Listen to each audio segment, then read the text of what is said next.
بسم اللہ الرحمن الرحیم۔ السلام علیکم۔ ایک بادشاہ تھا جس کی 7 بیٹیاں تھیں۔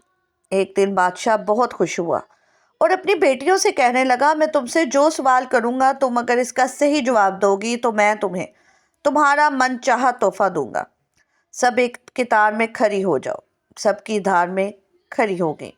بادشاہ نے پوچھا، تم کس کا دیا کھاتی ہو اور کس کا دیا پہنتی ہو؟ 7 میں سے 6 بیٹیوں نے جواب دیا کہ حضور، آپ کا دیا کھاتی ہیں اور آپ ہی کا دیا پہنتی ہیں۔ بادشاہ ان کے اس جواب پر بہت خوش ہوا اور انہیں ان کے من چاہے تحفے دیے۔ سب سے چھوٹی بیٹی سے پوچھا تو اس نے جواب دیا کہ میں اپنے رب کا دیا ہوا کھاتی ہوں اور اپنے نصیب کا پہنتی ہوں، اور یہی میری قسمت ہے۔ بادشاہ اس کے جواب پر بہت حیرت زدہ ہوا اور بہت طیش میں آ گیا۔ بادشاہ نے اپنے نوکروں کو حکم دیا کہ اس کو جنگل میں چھوڑ آؤ، میں بھی دیکھتا ہوں میرے بغیر یہ کیسے کھاتی ہے اور کیسے پہنتی ہے۔ بادشاہ نے شہزادی سے اس کے سارے زیورات اور مہنگے کپڑے لے لیے اور خستہ حال کپڑوں میں جنگل میں چھوڑ آیا۔ شہزادی مطمئن تھی اور اللہ پر توکل تھا۔ سب سپاہی شہزادی کو جنگل میں چھوڑ کر واپس آ گئے اور شہزادی جنگل میں اکیلی رہ گئی۔ شہزادی ادھر ادھر دیکھنے لگی، چاروں طرف درخت ہی درخت تھے۔ دوپہر سے شام ہو گئی تو شہزادی نے سوچا، کیوں نہ رات کے لیے لکڑیاں اکٹھی کر لی جائے، اس سے رات بھی گزر جائے گی اور آگ کو دیکھ کر کوئی جنگلی جانور بھی قریب نہیں آئے گا۔ لکڑیوں کی تلاش میں جب شہزادی نکلی تو اسے جنگل میں ایک جھونپڑی نظر آئی، جہاں باہر ایک بکری بندھی ہوئی تھی اور اندر سے کھانسنے کی آواز آ رہی تھی۔ جنگل میں یہ جھونپڑی کیسے؟ شہزادی پہلے تو بہت حیران ہوئی کہ ویران جنگل میں جھونپڑی کیسے؟ پھر وہ جھونپڑی کے اندر داخل ہوئی تو دیکھتی ہے کہ ایک بوڑھا ضعیف چارپائی پر لیٹا کھانس رہا ہے اور کھانستے کھانستے پانی پانی پکار رہا ہے۔ شہزادی نے ادھر ادھر نگاہیں دورائیں تو اسے ایک طرف پانی کا گھڑا ملا۔ اس نے اس میں بوڑھے کو پانی پلایا اور جھونپڑی کی صاف صفائی کر دی۔ بوڑھا پانی پینے کے بعد شہزادی سے پوچھنے لگا، بیٹی تم کون ہو اور اس ویران جنگل میں اکیلی کیا کر رہی ہو؟ اس پر شہزادی نے سارا ماجرا بیان کیا کہ وہ یہاں کیسے پہنچی۔ یہ سن کر بوڑھے نے شہزادی کو جھونپڑی میں رہنے کو کہا کہ میں شہر میں کام کرتا ہوں، صبح سویرے چلا جاتا ہوں اور 8 دن بعد واپس آؤں گا۔ جھونپڑی میں کھانے پینے کا سامان ہے اور قریب ہی ندی ہے، تو وہاں سے پانی بھر لینا۔ صبح سویرے بوڑھا شہر چلا جاتا ہے اور شہزادی جھونپڑی کی صاف صفائی کر کے بکری کا دودھ دھو لیتی ہے اور آدھا اپنے لیے رکھ لیتی ہے اور آدھا باہر برتن میں رکھ دیتی ہے کہ کوئی جانور پیاسا ہوگا تو پی لے گا، اور رات کو سو جاتی ہے۔ صبح جب شہزادی اٹھتی ہے تو دیکھتی ہے کہ باہر دودھ کا پیالہ خالی ہے اور قریب ہی ایک خوبصورت اور قیمتی لال پڑا ہوا ہے، جو کہ دیکھنے میں بہت قیمتی لگتا ہے اور اس کے ساتھ ہی سانپ کے نشان ہیں۔ اس پر شہزادی کو یاد آیا کہ اس نے بچپن میں سنا تھا کہ جب کوئی نایاب سانپ خوش ہوتا ہے تو وہ ایک ایسا لال اگلتا ہے جس کی قیمت ہیرے جواہرات سے بھی زیادہ ہوتی ہے۔ یہ سوچتی ہے کہ شاید سانپ پیاسا تھا تو وہ دودھ پی کر خوش ہوا اور اس نے یہ لال اگل دیا۔ یہ سوچ کر شہزادی لال اٹھاتی ہے اور اپنے پاس رکھ لیتی ہے۔ پھر اگلی شام شہزادی دوبارہ پیالے میں دودھ ڈال کر رکھ دیتی ہے اور صبح پھر سے اسے ایک لال مل جاتا ہے۔ اسی طرح کرتے کرتے 7 لال ہو جاتے ہیں اور اس دن بوڑھا بھی واپس آ جاتا ہے۔ بوڑھے کے واپس آنے پر شہزادی اسے سارا ماجرا بتاتی ہے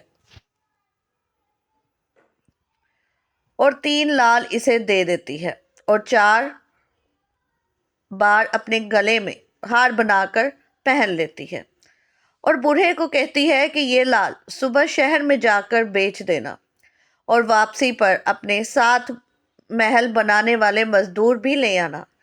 اگلے روز بوڑھا مزدوروں کو لے آتا ہے اور دیکھتے ہی دیکھتے جنگل میں ایک عالی شان محل تیار ہو جاتا ہے اور وہ بوڑھا شہزادی اس محل میں رہنے لگتے ہیں۔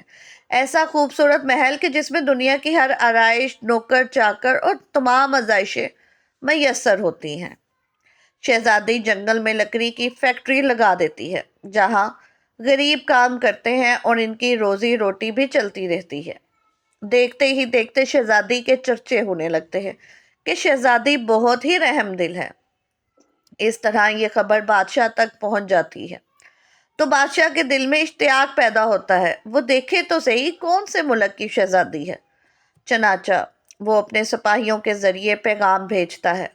بادشاہ اور اس کی بیٹیاں حیران اور متاثر ہوتے ہوئے نظر آتے ہیں۔ جب شہزادی کے سپاہی اسے بتاتے ہیں تو وہ کہتی ہے کہ وہ بادشاہ سے صرف ایک شرط پر ملے گی کہ جب بادشاہ اپنی ساری بیٹیوں کے ساتھ آئے۔ چنانچہ بادشاہ اگلے روز ہی اپنی ساری بیٹیوں کے ساتھ شہزادی کے محل میں پہنچ جاتا ہے۔ شہزادی ان کے لیے 7 رنگ کے کھانے تیار کرواتی ہے اور ہر کھانے کے ساتھ اسی رنگ کے کپڑے اور زیور پہن کر نقاب کے ساتھ سامنے آتی ہے۔ محل کی شان اور وقار دیکھ کر بادشاہ اور اس کی بیٹیاں حیران اور متاثر ہوتے ہیں۔ بادشاہ آخر شہزادی سے کہہ ہی دیتا ہے کہ تم میری بیٹیوں کی طرح ہو اور تمہارے کہنے پر میں بھی اپنی ساری بیٹیوں کے ساتھ آیا ہوں، پھر ہم سے یہ پردہ کیسا؟ بہت اصرار پر شہزادی مان جاتی ہے اور کہتی ہے کہ ٹھیک ہے، میں تیار ہو کر آتی ہوں۔ اس پر بادشاہ کی بیٹیاں آپس میں سرگوشی کرتی ہیں کہ اتنی تو تیار ہے، اب اور کتنا تیار ہوگی۔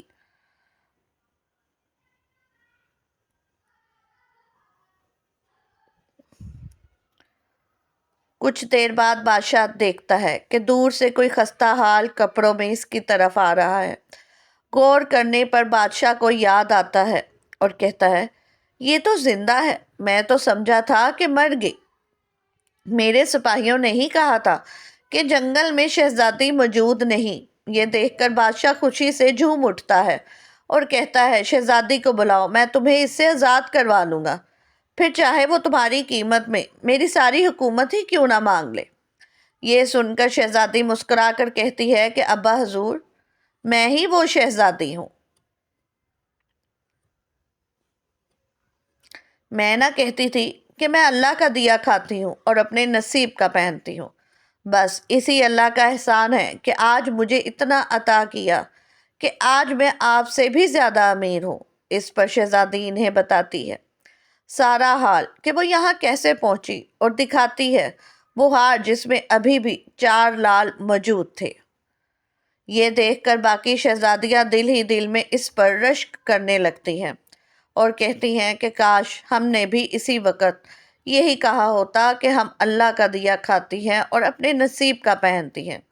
تو دوستو، ہمیشہ اللہ کا شکر ادا کرو، وہ جس حال میں رکھے اس کا ذکر کرو، وہ ذات کبھی تمہیں اکیلا نہیں چھوڑے گی۔